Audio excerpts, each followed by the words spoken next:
바로 그겁니다. 이게 선거라는 거는 결국은 상대를 공격하고 득점을 하는 거잖아요. 그렇죠. 그러면 지금 국민의힘의 지금 김문수 후보나 국민의힘이 정말 제대로 된 지금 공격을 할 수 있냐? 그게 명분이 없어요. 네.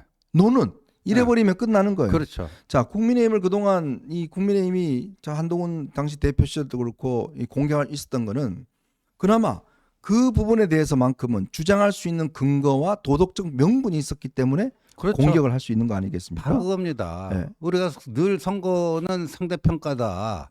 누가 더 잘하나. 그러니까 내가 한 80점 맞았으면 괜찮은 점수지만 내 경쟁자가 85점, 90점 맞으면 내가 지는 거예요. 승패가 그렇게 갈리는 거 아닙니까? 내가 70점뿐이 못 맞았다 할지라도 내 경쟁자가 65점 밑으로 맞으면 내가 이기는 거고 상대평가입니다. 근데 지금 김문수 대 이재명 구도에 있어서는 민주당 쪽에서 무슨 얘기 나오느냐? 김문수가 공격해봤자 이재명은 아프지도 않고 그 네. 공격에 약발도 없을 거다. 왜? 속된 말로 벼 묻은 개가 겨 묻은 개 욕한다고 그게 뭐가 되겠느냐?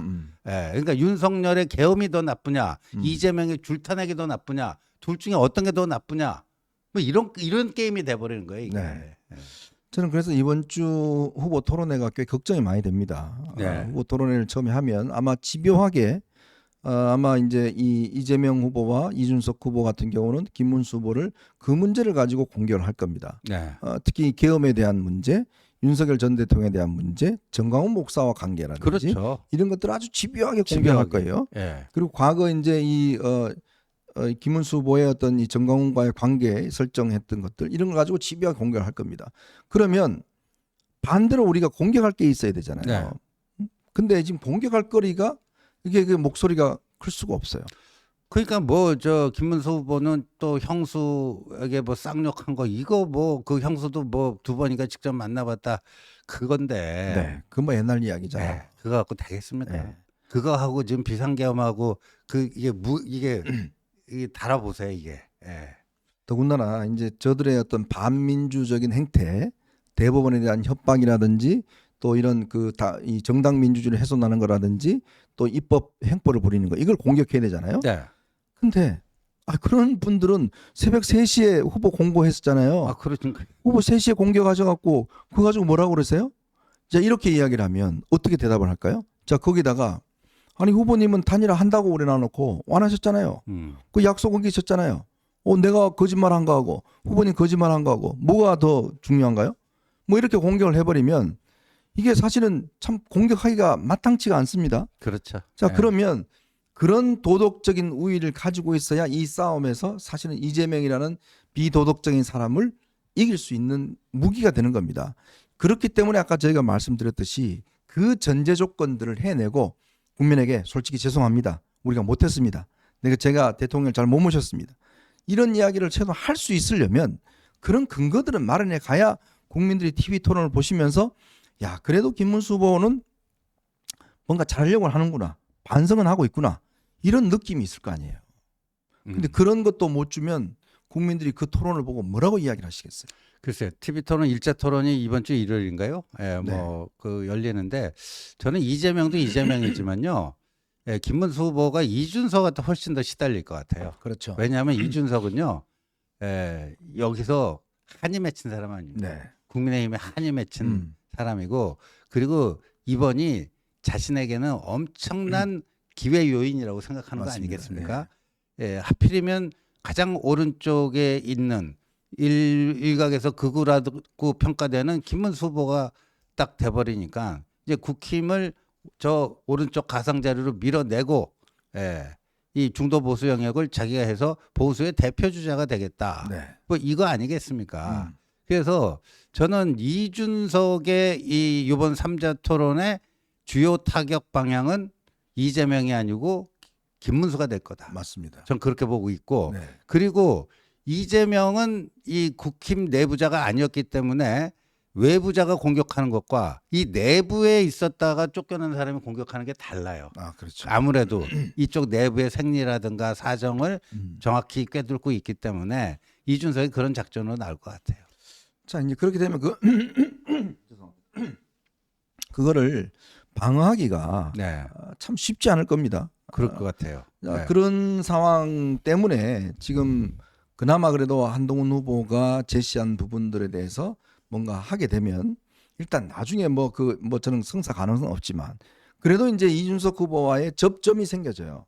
그죠? 뭐 이 윤석열 전 대통령에 대한 문제라든지 등등에 대해서 접점이 되어지면 최소한 무슨 뭐 단일화 이야기라도 해볼 수가 있을 텐데 네. 아예 뭐 저쪽은 이제 생각이 없는 거 그렇죠. 아니겠습니까? 예. 그러면 뭐 인석 후보가 저렇게 올라가면 사실은 이쪽 표 누굽니까 이재명 표를 갖고 오는 게 아니고 결국 김문수 표를 다 갖고 가는 거예요. 바로 이준석이 노리는 게 그거라니까요. 지금 이재명 표를 자기가 갖고 오기는 쉽지 않다고 보는 거죠. 그러니까 김문수 그러니까 이 국민의힘에 예를 들어서 좀 개혁 보수 이런 중도 보수적인 후보가 됐다라면은 자기가 갖고 오기 힘든 그런 표가 있다라고 보는 것이고 이준석은요.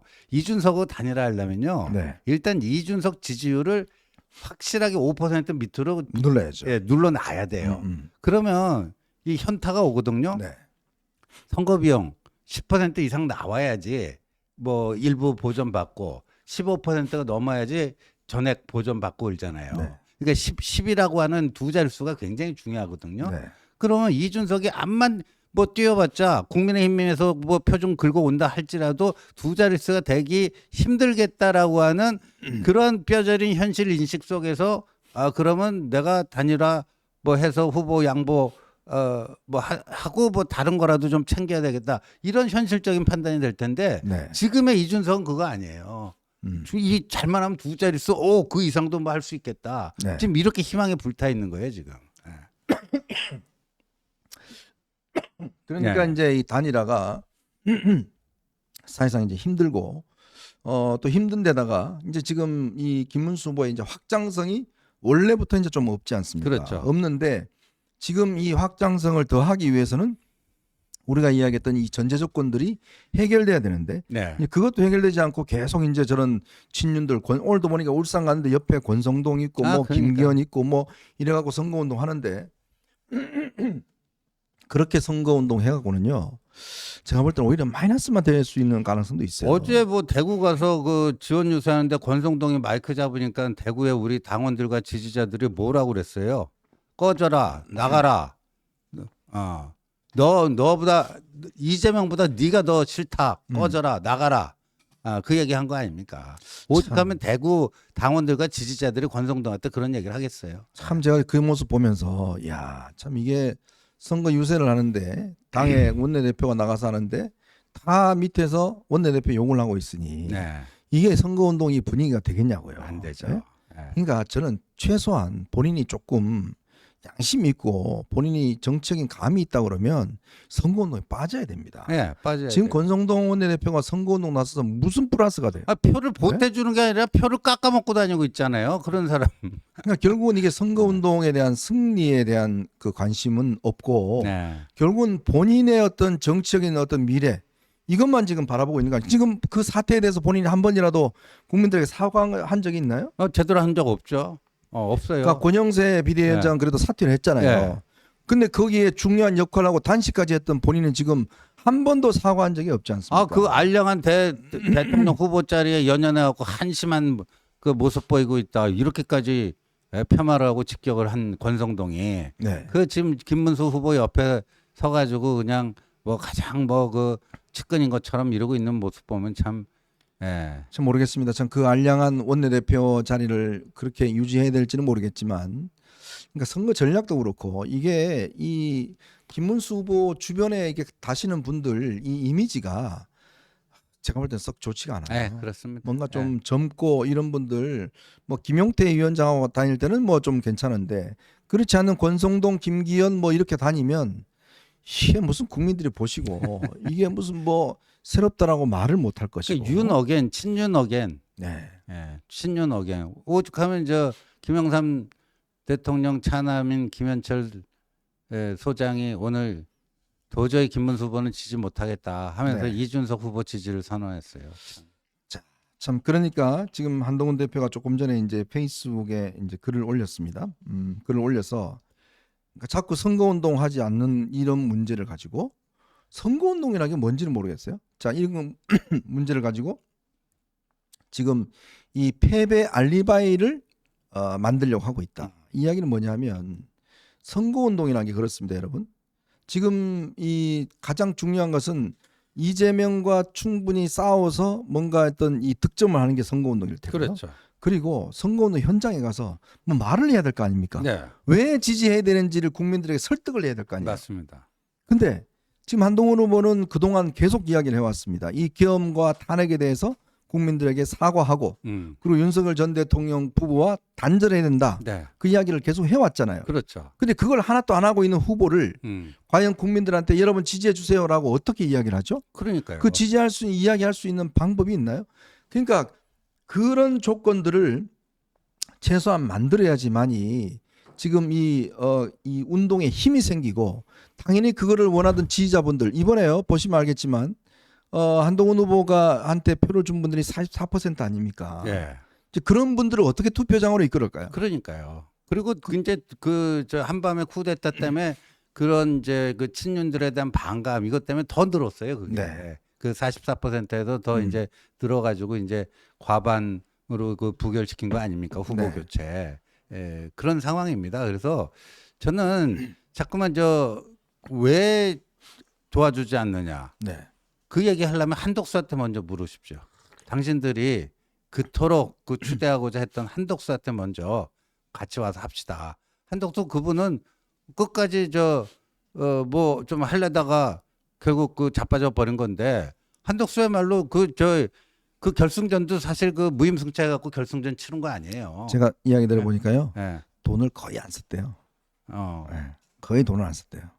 돈 들어갈 게 없잖아요. 돈 들어갈 게 없죠. 왜냐하면 그 뭐 저기 임대한 거 그거 저 오세훈 시장이 임대한 그거 이제 그렇죠. 그거 정도만 하고 인수했고. 나머지 뭐 당에 들어가는 돈도 하나도 없고 본인 뭐 돈 썼어요. 그 새벽 3시 20분에 입당하면서요. 네. 당비 10,000원 냈습니다. 10,000원이나 네, 냈어요. 10,000원 큰 돈 썼어요. 네. 10,000원 썼구나. 네. 참 그러니까 거의 뭐 거저 먹은 거 아니겠습니까? 네. 자 그런 분들을 그렇게 지금 50몇 명이 지금 한덕수 대행 데리고 와야 우리 선거 이긴다고 했던 분들 있잖아요. 그렇죠. 그러면 데리고 오세요 그냥. 네. 데리고 모셔와서 선거운동 하면 될 거 아닙니까? 네. 근데 왜 그분에 대해서는 한마디 이런 방구도 하지 않고 그러니까요. 한동훈 후보에 대해서 전 대표에 대해서만 계속 나오라 그러냐? 그 이유는 뭐냐? 한 전 대표가 나와야 선거운동에 사람이 모이고 도움이 되니까 그런 거예요. 그렇죠. 네? 네. 지금요 현장 가보시면 기자들도 이야기하지만 별로 사람이 없대요. 사람 없어요. 네. 아니 그 김문수 후보가 배현진 의원한테 미스 가락시장이라고 한 거 있잖아요. 아유 그것도 그거 짤 좀 엄청 실언인데 네. 실언인데 그 나온 배경을 보니까요. 왜 그런 얘기를 했냐면 자기가 이렇게 돌아다녀 보니까 그날도 네. 그 송파구 가락시장 이렇게 돌아다녀 보니까 사람들이 자기 얼굴 쳐다보기보다는 배현진 의원 얼굴을 더 쳐다보더라. 자기보다 인기가 더 좋다. 그러면서 그러니까 배현진 의원을 미스 가락시장으로 해갖고 뭐 해야 된다. 이런 발언이 나오게 된 배경이 그거더라고요. 그러니까 김문수 본인도 인정하는 거예요. 지금 적어도 대선 후보 정도 되면 구름대 인파는 아니더라도 뭐 갈 때마다 사람들이 이렇게 손 흔들어주고 악수하러 뭐 먼저 사진이나 찍자 그럴 거 다가오고 아니에요. 셀카 뭐 찍자고 뭐 하고 근데 그런 게 거의 없거든요. 음. 오히려 배현진 의원을 더 사람들 쳐다보고 그러니까 그러다가 나온 발언이 미스 가락시장이에요. 네. 참 그러니까 이게 참 답답합니다. 뭐 저한테도 많은 분들이 연락을 하셔서 왜 한 대표가 선거운동 하지 않느냐라는 뭐 또 기자들도 많이 물어보고 하던데 그렇습니다. 이게 아마 여러분들 입장이나 저희 입장이나 마찬가지고 예를 들어서 우리 뭐 주변 분들한테 자 김문수 후보 찍으십시오라고 말을 한다 그러면 일단 첫 번째, 두 번째, 세 번째 한 3가지 이유는 들어야 될 거 아니에요. 그렇죠. 최소한. 네. 자 이렇기 때문에 찍어야 된다. 이재명보다 낫다. 네. 이거를 비교 우위를 해야 되잖아요. 네. 더군다나 지금 한동훈 전 대표가 만약에 지금 유세차에 탄다 그러면 무슨 이야기를 할까요? 그러니까 할 이야기가 이재명 비난하는 이야기밖에 없을 거예요. 비판하는 그렇죠. 이야기밖에. 네. 그러면 그런데 김문수를 찍어야 되는 이유 최소한 한 2-3가지 정도는 있어야 될 거 아니에요. 그러니까요. 자, 그러니까 그런 레거시를 좀 만들어라 이야기예요. 그거는 김문수 후보가 계속 저쪽 이 아스팔트 쪽만 보지 말고 지금 이 상황에서 지금 보십시오. 윤 전 대통령 관련돼서 지금 뭐 이 재판 벌어지고 있는데 오죽했으면 당시 부관이라는 대위가 법정에서 그때 저기 뭐 총을 쏴서라도 다 들고 나와. 네. 이야기 다 들었다. 그리고 4명의 한 명씩 해서 다 들고 나오는 얘기 들었다. 그리고 자기가 왜 이런 증언을 하느냐 하면 체포의 채자도 이야기 안 했다고 해서 너무 화가 나서 어떻게 아무리 그렇지만 부하를 이렇게 취급할 수 있느냐. 그것 때문에 결국 본인이 그런 증언을 하게 됐다. 그런 이야기 하잖아요. 오대이가 이진우 수방사령관 부관이에요. 부관이니까 항상 그 부관은 그 쉽게 얘기하면 이제 비서실장 아닙니까? 그러니까 차도 항상 같이 타거든요. 네네. 그러니까 그 윤통이 이진우 수방사령관에게 전화 걸었을 때 그 옆자리에서 다 앉아서 그 다 들은 거예요, 실시간으로. 네네.